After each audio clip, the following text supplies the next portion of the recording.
आमदार महेंद्र थोरवे हे आक्रमक शिवसैनिक असले तरी राजकारणामुळे समाजकारणाचं नुकसान नको म्हणून त्यांनी पूर्ण ताकद विकास कामांकडे वळवली।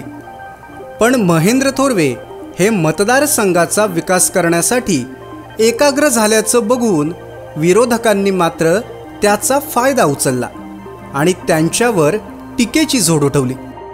मी अजूनही त्या पातळीवर उतरलो नाही असं म्हणत आमदार महेंद्र थोरवे यांनी त्या टीकांकडे दुर्लक्ष केलं।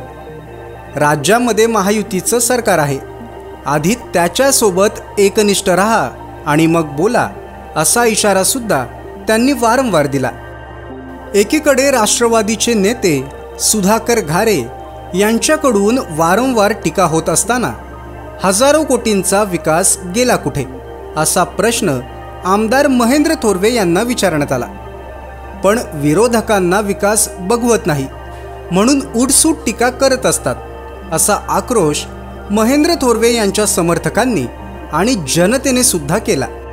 सुधाकर घारे यांच्या विरोधात सोशल मीडियावर टीकेची झोड उठली आणि आमदार महेंद्र थोरवे यांना प्रतिहल्ला करण्याची वेळच आली नाही।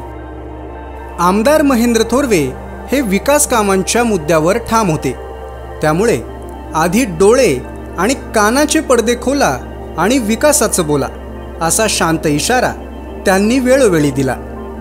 सुधाकर घारे हे फक्त आमदार महेंद्र थोरवे यांच्यावर टीका करून सोशल मीडियावर लाईमलाईट खेचण्याचा प्रयत्न तर करत नाहीत ना असा सुद्धा सवाल काही समर्थकांनी विचारला। कोण विकासाचं राजकारण करतंय आणि कोण ढवळाढवळीचं हे न समजण्याइतकी जनता आता दूधखोळी राहिली नाही। त्यामुळे सुधाकर घारे यांनी आता टीका करण्यासाठी नवा मुद्दा शोधावा आणि त्यासाठी अभ्यास करावा अशी सूचना सुद्धा त्यांना सोशल मीडियावर केली जात आहे। ताज्या बातम्या आणि लेटेस्ट अपडेट्ससाठी आजच सबस्क्राईब करा कर्जत विकास यूट्यूब चॅनलला आणि बेल आयकॉन दाबायला विसरू नका।